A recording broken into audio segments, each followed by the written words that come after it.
Hey there, this is Dan and you're watching The Salty Sea. I'm here with part 3 of what's going to be 5 parts for making a starter list for every warband in Warcry. This time, because they work a little bit differently in terms of list building, I'm just going to be doing the Warcry specific warbands. So buckle in, there's quite a few of them. This is going to be a little bigger than the death and destruction videos were, but I'm pretty excited. So just to first of all give a couple quick notes, collecting the sort of original Warcry specific warbands, it works a little differently, right? All of them, as far as getting them on a budget, they're all sort of the same, right? They all come in their sort of specific Warcry boxes. So rather than sort of give you a budget list, I'm just going to do quick build notes on what it looks like to build them when you're just building one box. And then I'm still going to do competitive and sweet lists because I think there's a real misconception still in the community. I think some people have been doing a really good job fighting it, but there's still a misconception that the Warcry warbands can't compete, and that's just not true. However, they do have the slight disadvantage that they can't specialize when you only have one box. So um, getting them into a competitive range is doable. I'm going to give lists that do that. And then, some of them can be done with just 2 boxes. Some will take a couple more or maybe conversions on your part if you want to do it, but they're good to just take a look at to know. I also just want to make a correction on the previous death video. I had a typo on the Legions of Nagash budget list. Incorrect points for Greatblade Graveguard, and just on the budget list, oddly enough, it was correct on the other 2. But also only 2 come to a box for that one, for the Warcry starter box there. So the list should be a Necromancer, a Seneschal, 2 Graveguard, and then 9 Skeletons. It's a really similar list. Everything I said in that video still applies. So let's jump into Iron Golems. So the notes for building them just straight out of the box, there's one situation where you choose between your Prefector and the Signifer, and I was a dummy. I built the Signifer. This was sort of before I started actually breaking down the units and really looking into Warcry really intensely, and I just assumed because there was that triple there that the Signifer gets access to, that was the one that you wanted, but it's really not. The Prefector doing a little bit more damage is nice here, especially with the Signifer's ability actually being pretty disappointing. And then Iron Legionnaires are better without shields. Both the Bolus and the Double Hammer version are pretty good. Just to avoid the shields is just the main thing to note. I think it's hard to because they just give you more shields than other options, but getting creative with how you glue stuff I think is going to put you in a better place. Now, as far as getting competitive with the Iron Golems, it's kind of a funny situation, right? Because your Drill Master is really the only sort of damage dealing unit that's actually sort of above the curve for its points. And then you have your Iron Legionary. I have the Bolus version here, just because it being a little bit cheaper makes the math work out better for fitting everything in. But the Twin Hammers are still solid.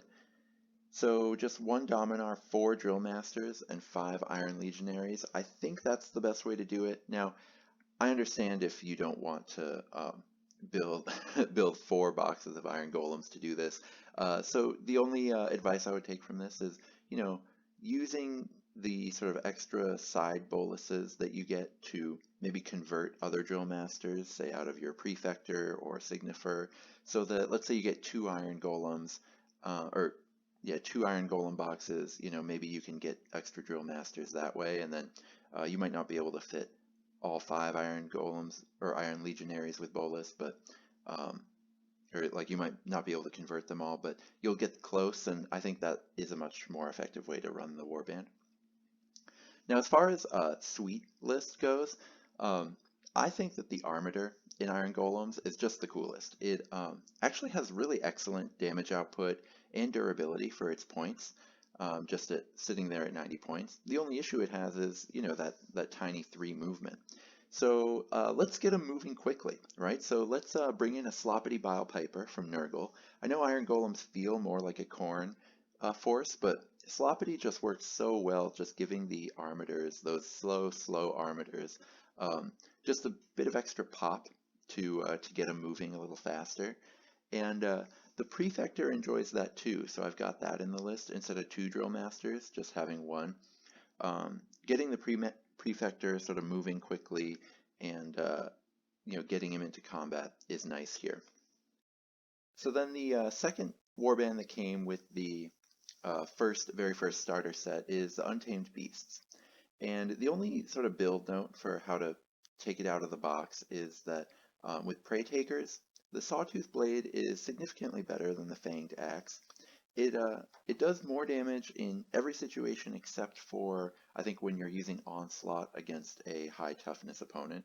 I think that's the only time when it does it, and you have better Onslaught targets in this warband anyway.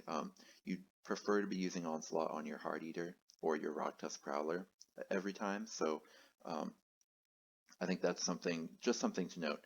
So then, for getting competitive, you're going to want to lean into the power you get from the Rocktusk Prowler and the fact that Plains Runners are just a really solid chaff unit, one of the best chaff units that comes in these sort of Warcry specific warbands. So you can get 6 Plains Runners into a list and still be able to get double Prowlers. And then you're going to want a Beast Speaker. It can be really nice to be able to, in certain rounds, threaten which Prowler that you're going to use the Beast Speaker on. That can be a really nice sort of threat to have for your opponent where, they have to be able to play around both. And if they make one mistake on either side of the board, your Beast Speaker, it's not as fast as the Prowler, but it still has move 5. It can still get to where it needs to get to pull off the ability. And then, of course, your Heart Eater is your leader tax. He's not a useless leader, but you probably wouldn't run him if you could do something else. And also, we're only doing 1 Beast Speaker for 2 Prowlers, just because the Beast Speaker's sort of fighting stats on its own are pretty disappointing. It's really just here to sort of pump up one Prowler and threaten to prompt the other. Now, we can get into some pretty sweet, silly things, right? When I made the competitive list, I cut out a lot of sort of the fun stuff out of Untamed Beasts. So my favorite unit to paint, I think, was the first Fang. Just that bone spear and the ropes and stuff was really fun. And so I was kind of disappointed when it's actually not that great on the table. But that yoink ability, that sort of pull ability, can be really useful if you're running just one really beefy, really terrifying ally. So the Ogroid Myrmidon, and there's others in the Chaos book that you can use. I'm choosing the Ogroid Myrmidon because it's expensive, and so if you can fit that in your list, you can fit, whatever other big chunker that you want to play with is. But you bring that huge chunky ally where the best way to beat those sort of huge foot pieces is actually just to kind of skirt around them. But then if you babysit the Myrmidon with your first Fang, you can pull them towards it, and then it can really get its work in. So that can be a really sweet way to take the Untamed Beasts, and it can be really fun. And also Ogroids being kind of bestial, I think, works really well thematically with this group. So now let's get to the other starter box.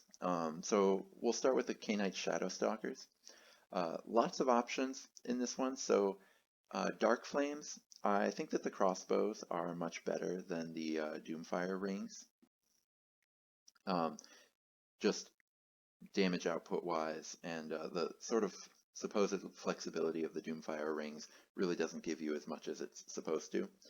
Then the Shroud Blades, spears over swords, except they actually don't give you a choice anyway. They lock you into only getting 1 spear in the box, which is kind of a shame. And then with Slaughter Shades, I think I like the whips better than spears. It's close, but I prefer the whips. So then, if we're getting competitive, we can actually get quite a few units into this warband that would otherwise kind of have a problem with bodies. So you can go with a Shroud Queen, 3 of the Warlocks with crossbows, and then 2 Slaughter Shades with whips, 3 Shroud Blades with spears. So I think you can do this with just 2 boxes, and it's a little different than some of the other competitive lists that I've shown. So a lot of the other ones and through the rest of this video are going to be really focusing in on just a couple of the best units. But with Shadowstalkers, all of their units are actually really close together in terms of how powerful they are. You know, when you start mathing out how much damage they do for their points, how easy it is to kill them for their points, stuff like that. It's all pretty close. So I do think you still want to maintain that variety. And really here we're just focusing on getting rid of some of the sort of suboptimal weapons that are available to you and just focusing on the best version of each type and just going from there. For a sweet casual list for Khainite Shadowstalkers, if any of you guys played Diablo 3 back in the day, or I guess it's actually still an active game now, though I haven't played in years, the Demon Hunter was the character I rolled. It's almost exactly like a Khainite Shadowstalker Dark Flame Warlock, which I love. So if I were going to just play this list, play this sort of casually to be silly, I would go with 3 boxes and then just going all in on sort of the Demon Hunter theme. So just 2 Shroud Queens and then 6 of the Dark Flame Warlocks. This list actually might be, you know, only just half a step behind the competitive list in terms of power, because I do think that the Dark Flame Warlocks are probably the best unit in the Warband, even though, you know, they only fill 1 role, obviously, so you do, I think, get some power from diversifying. But yeah, you can definitely go this direction, or if you want to be a little bit more reasonable and actually be able to do it with just 2 boxes, or actually you wouldn't be, not 2 boxes, but if you want to be a little more reasonable, you can also trade the Shroud Queen for 1 Slaughter Shade and 1 Shroud Blade, though that pulls you a little bit off theme. All right, so now to the second half of the Scions of the Flame. So for the Fireborn, the Blade plus Axe is better than the Blade plus Chris versus Toughness 4 and Toughness 3. Yeah, the Blade and Chris, I think, is better against Toughness 5, but you're just so much less likely to face that unless you're specifically worried about a buddy who plays Stormcast, I would go with the Blade and Axe. And then with Initiates, the Morningstar is the best one. Hooked Axes are pretty good too. And the Pot and Brazier, they just lose too much damage off of how much they do each turn to justify having access to that ability. So I would avoid those as much as possible, unless you were just looking to have exactly one of them in your list, just so that you have some access to it somewhere. Now, getting competitive, actually, one cool thing about this warband is that it actually does kind of depend on what you think you're going to be facing. So I've chosen here a Blazing Lord, 2 Immolators, the Brazen Champion, 4 Initiates with Morningstars, and 2 with the Hooked Axe. But this is meta dependent, right? So the Immolator is by far your best point-for-point attacker against Toughness 3, which I think is good and thematic, right? Because, you know, he just grabs people and burns them with his hands, right? And so people with very low armor, there's nothing in between him and his burning hands, so they'd be really weak to it. And so I think if you are ever going to a tournament, more competitive lists tend to have lower toughness models, and so the Immolator is going to be better against them. But I do think that for most games, right, most casual games, there's more toughness 4 out in the world, and then also there's some toughness 5 out there. And so for a lot of games, the Brazen Champion is actually going to be more powerful. And so you might want to go a list with, say, 2 Brazen Champion and a bunch of Initiates and a Blazing Lord and no Immolator if you're just trying to do something powerful in a casual setting. But going to a tournament, your Brazen Champion's sort of fight against Toughness 3 models is somewhat poor.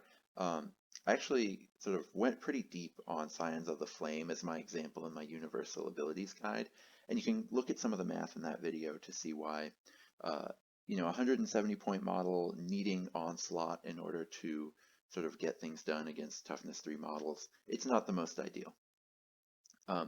However, if you're going to make just like a sweet casual list for Scions of the Flame, I would go all in on Brazen Champions. So You can actually do some cool stuff with the Blazing Lord with them because he does have the thing to buff number of attacks, just add one, but buff number of attacks around him.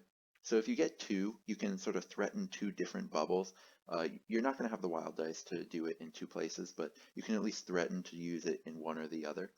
And then three Brazen Champions to try to make sure that there's going to be two in that bubble, and then one of them can use Onslaught.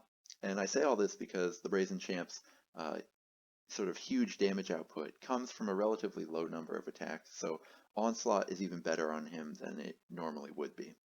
Finally, I'd want two Initiates with Morning Stars, that's the ranged one, and that's just, they're there to kind of get in the way and poke damage onto things and, run to an objective or something. All right, next we're going to go into Corvus Cabal. And the only build note I have for if you buy one box of them is build as many spears as possible. Cabalites with spears are incredible. They're one of the best chaff units in the game, full stop. They are the best chaff unit. Well, maybe serpents have something to say about that, but they are maybe one of the best chaff units that you're going to see in this video. If you're going competitive with Corvus Cabal, you're going to want to go all in on these Cabalites with spears. They're really amazing because they're fairly mobile. They do really good damage for their points, even compared to a lot of things without range 2. And then there's that all-important range 2 that lets you sort of outmaneuver your opponents by forcing them to waste activations. So I would go with a Shadow Piercer, which is your tax, although it's not a useless leader by any means. It's just not as powerful as the other things you're doing. And then two Shrike Talons. Shrike Talons got that great 10-point decrease when the Grand Alliance books came out, which is really nice for getting two of them into your list. And then, 6 of the Cabalites. So that's what I would go for with competitive. Sweet lists was kind of hard with Corvus Cabal because I actually think the best sculpt is the Shrike Talon, and it's really good and probably the second best unit in the Warband after the Cabalites. So I went with sort of a super terrain list. So Spire Stalkers, it says Talkers there, but ignore that. Spire Stalkers have this really cool climbing ability where they ignore the height of terrain. So if you're the kind of person who likes to get just really intense with your board building, I know some people do this. They'll buy like multiple terrain sets and then sort of glue them on top of each other and make these massive sort of old, Necromunda that does stuff like this, but these sort of massive multi-tiered terrain situations. This Corvus Cabal list is really perfect for getting sort of the absolute full use out of that. So the Shrike Talon with the cool swooping ability, the Spire Stalkers to be able to just ignore the height of that terrain. They're just totally going to max out the value of whatever you're playing on if you run it like this. So then we get into Cypher Lords. Cypher Lords have an interesting trade-off with all of their Mirror Blades and Mindbound, where they all have a range 2 sort of glaive or double-bladed. They call it a double-bladed sword. It's sort of a spear-sword hybrid. But the sort of trade-off between having 2 little stabbers versus having the long one. So I figured I'd math it out, right? So Mirror Blades, having the glaive gives you an extra inch of reach, and you get a 44% chance to one-shot a chaff unit. So that's sort of the toughness 3, 8 wound, just like the basic chaff model that so many of the top warbands have. Versus for 5 points less, you can have the 2 swords, and you actually have a 66% one-shot potential. The glaive, I think, is better if you're not doing shenanigans. I think it's going to be better in a lot of situations where you need to keep it alive, right? Because the mirror blades are just incredibly paper, for their points, incredibly easy to kill for their points. But if you're leveraging the ability for the Thrallmaster and the Luminate, then I think you really want the Mirror Blade because you want to confirm that one-shot kill potential, and you also want to pay fewer points for the right to do so. Then you have Mind Bounds.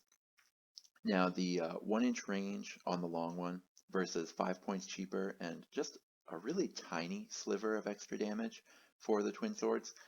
In that situation, I think the double-bladed sword or just the long sword that they give you is better. So I think in that situation, you take the extra range.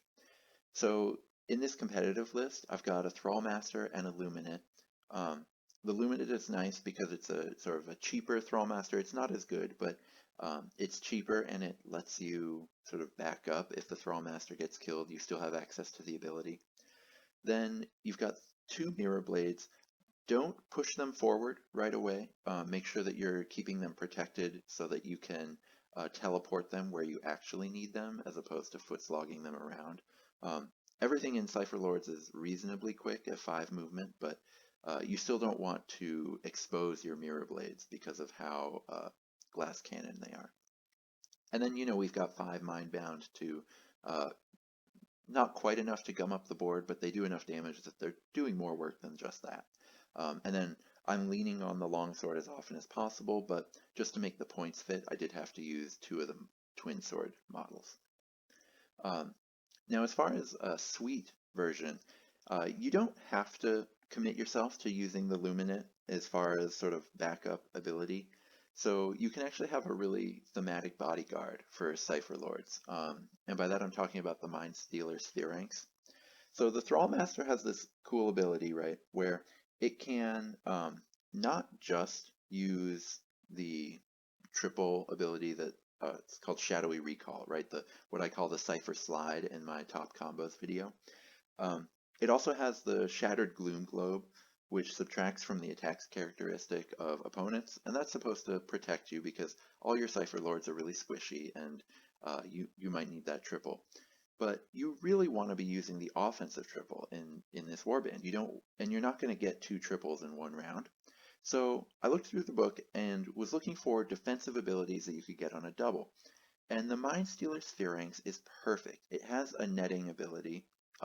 And for those who don't know, that's just an ability where you can roll a dice, and on a pretty good percentage, I think here it's a 3 up, so that would be 2/3 chance, you lock down an opponent where they can't move or do disengages. And so that's a great defensive ability here, because if something's hunting down your Thrallmaster, your Mind Stealer Sphinx can protect it. And then it's also an incredible threat on its own. It has a lot of movement, it deals really good damage, and so that can be this sort of incredible bodyguard for your Thrallmaster who actually does more damage and is scarier than the Thrallmaster himself. And then that lets you still get your Mirror Blade combo off. Here I'm less all in on the combo in general, right? Because we're still only on just one Thrallmaster, so I've got just one Mirror Blade with dueling swords, and then the other Mirror Blade has the glaive because, the long extra range is just better when you're not comboing. And then we're going with 4 Mindbounds with the 2-inch longsword. So really excited to try this one since I do have a Sphinx. I don't have the Cypher Lords Warband yet, but I'm probably going to build it up and see how this goes. So now we get to the Unmade. And my only real notes, again, for building this off your first box is flails, flails, flails. They're better than the polearm in every way. And sorry, this is specifically for awakened ones. So the polearm is range 2. Range 2 in this game, normally really good. But the one with the flail does range 3 or range 1. Its range 1 attack does significantly much more damage than the polearm does. And then the flail is pretty similar in output, but at range 3. So if you're trying to outmaneuver your opponent, attack them from places where they can't attack you back, the sort of long range flail does a better job at that. And then if you're just trying to do as much damage as you can, the 1-inch reach knife from the guy with the flail is also a better option than the polearm. So drop your polearms. Now, if you're getting competitive, the Unmade, I do have a mini guide for them on the channel, and they have a really cool playstyle where it's all about trying to empower the Blissful one to do as well as it can, and then you have Joyous ones and Ascended ones that can be sort of miniature Blissful ones. So I think that you want to sort of minimize how much distraction you're getting and just commit with as many flails as you can to get all around the board. They have all these abilities for sort of softening up the Blissful One's targets, and then you're just all in on the combo here of soften them up with abilities, and then try to use the Blissful One's Vessel of Torment ability to chain kills as much as you can. Now, one thing I've noticed with that, and so transitioning to a sweet casual list that might actually be more effective, is that you don't need the whole warband to do that job, right? You don't need your entire warband to be sort of blocking for your Blissful One, but that's sort of all that your things do. So it can be really good to bring in an ally. And my first conversation on allies that I had with Adam, that you can check out on the channel, he talked about bringing in a Doom Bull to the Unmade, and I just think that that's a great idea, and I just want to put that out here because it is just this sort of on its own actor. It doesn't need any help. It doesn't help anybody. It just goes and it does its job. So his list for that was different. I'm taking a slightly more competitive high Awakened One with Flails route as far as what I'm doing outside of the Doom Bull. But the point being, you use the Unmade the way they normally run, just softening up targets for the Blissful One, doing everything to just empower that one unit. But then you also just have this massive Doom Bull that's just wrecking shop outside of the center of your warband that just presents this extra threat for your opponent. Now they can't just say, okay, well, if I snipe the Blissful One, I win, because they might just die to Doom Bull. So that can be a really good ally for the Unmade. Now we're getting to the Snake Warband, the Splintered Fang. There's snakes everywhere. The only build notes I have for the box is you want to avoid shields where you can with this, but you can't actually get to 1,000 points without them, and that's kind of too bad with just getting one box of these. Also, the Elf Venom Blood being a different movement than the other Venom Bloods that have the same armor sort of puts you in an odd place with conversions as well. That can be a little awkward. So this is one of those warbands that is actually one of the absolute most powerful in the game, but you don't ever hear people complaining about them on Reddit or on Discord or anywhere, because just nobody has the list that is so terrifying and so powerful. And the reason for that is because the box only gives you one snake, even though it tells you this is the snake warband. Snakes, snakes, snakes of the jungle. Watch out for these snakes, right? So that's kind of too bad, because the way to play it competitively is you have your True Blood, the leader, and then you have your Serpent Caller, the guy who combos with snakes. But I think you want 5 snakes. So nobody's going to get 5 boxes, right? So you would need to convert up or just roll them out of green stuff, and that can look kind of disappointing. And also the snake model that they give you with the warband is a little derpy, so you might want to either sculpt something better yourself or find a better sculpt elsewhere. And then you still do want, I think, 4 Venom Bloods with Dueling Blades. That's a really good sort of, it's too elite to be called chaff, but it's still a pretty cheap unit that does a lot of damage and can move around the board at a decent 5 clip. And so, yeah, that would be the competitive list that I would run, is just 5 snakes, 4 Venom Bloods, and then your leader and your combo guy. That's really powerful. The snakes do a ton of damage, but again, you're never going to see this on the table because it just takes so much effort to put it together. Now, finding a sweet list took me a little bit of time because the meme for Splintered Fang is also the powerful thing, just in terms of as many snakes as you can find. But there is another sort of ability, even just with poison in the name, and that's the Lord of Affliction's sort of poisoned stinger. And so I think he fits in perfectly, right? Because you could say, my Splintered Fang warband, they don't worship snakes, right? Because Splintered Fang is really just, they worship poison, and then snakes are just their poison theme that are all throughout the warband. You could say, listen, my poison warband, they get their they get their poison from these giant bugs, and then you've got this Lord of Afflictions ally, which is this leader that is in Nurgle. It's actually a kind of a decent piece. It really just suffers from the fact that Nurgle mortals are so bad. So if you're an avid Nurgle player and you're just kind of sad that you can't really get into Warcry, a Nurgle-themed Splintered Fang list, allying in the Lord of Afflictions, I think can be a really good way for you to do it. So I've gotten rid of all the snakes here and just using a True Blood, a Pure Blood, more of these Venom Bloods with Dueling Blades because they're just so good. And then Clear Bloods at 65 points, they actually do a job as far as being a chaff unit that can actually fight. And so this is a pretty functional list that can kind of be your proxy Nurgle list for if your Nurgle mortals are just depressing you by being bad. So now we're getting near the end here, and we're on the Spire Tyrants. So these guys have become sort of a meme for being so terrible, but I don't think they need to be. So for build notes, I just want to note, for pit veterans, the dual weapons version is just much better than the shield versions.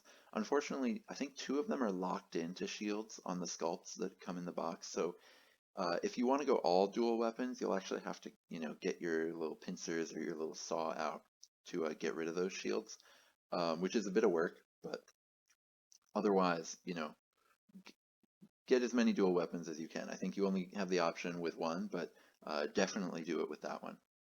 Then pit fighters, both are fine. I prefer the spears, but the nets are okay. The sad thing is that you only get 2, and pit fighters are actually pretty good. So if you're going to get competitive with Spire Tyrants, you'd have to build a ton of boxes. But you can do it. Now they have their issue of being really, really slow, right? So they've got move 4 across the board, except for their actually best point-for-point fighter, who is the little dwarf, the Frenzied Rager. And so I think you really need to bring in Sloppity Bilepiper here, which, I think I have another list where he's just on the sweet side. But I think here it's actually your most competitive way to run the Warband is bringing Sloppity in. And then, you have your pit champion, and then just 8 pit fighters, a bunch with the spears, and then 3 with the nets, because you do, I think, want the ability, or at least access to it, even though you really don't want it in a lot of places, because the spear is just so much better at fighting. And then you do want 2 of your Frenzied Rager, and I think you want to put it in the group with the Bilepiper just to get it moving, get it into combat because it's your best point-for-point fighter. Now, even though it's your best point-for-point fighter, it's not your sweetest.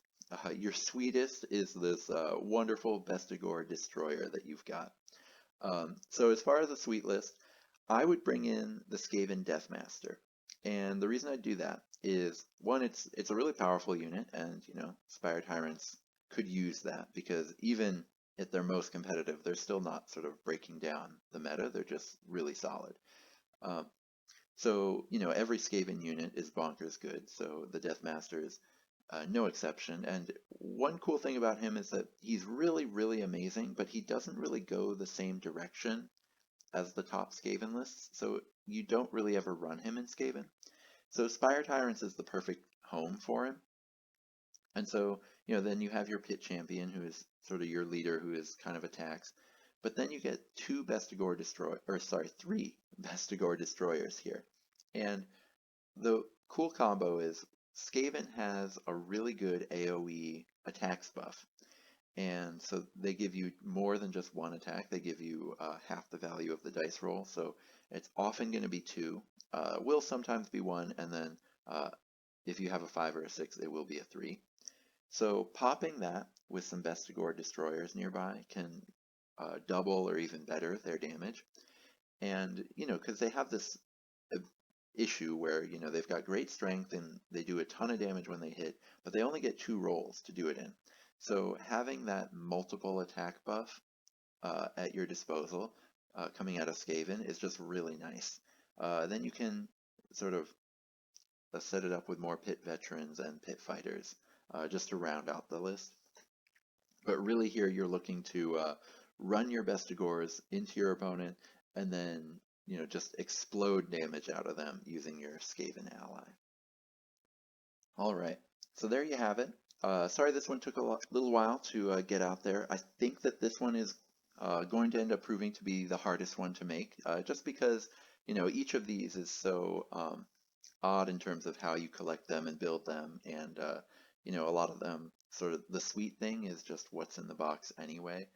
So doing something different is harder to find or come up with. But it was a ton of fun, and I am going to be returning with the Chaos and Order ones to round out my set of 5 for this group. I might be taking a quick break from it just to do something different. I don't know if it'll be an Earth Day thing or just something silly in between, but I am going to be mostly working on finishing the starter list series other than that. So I'm really excited, and until that time, may all your rolls be crits.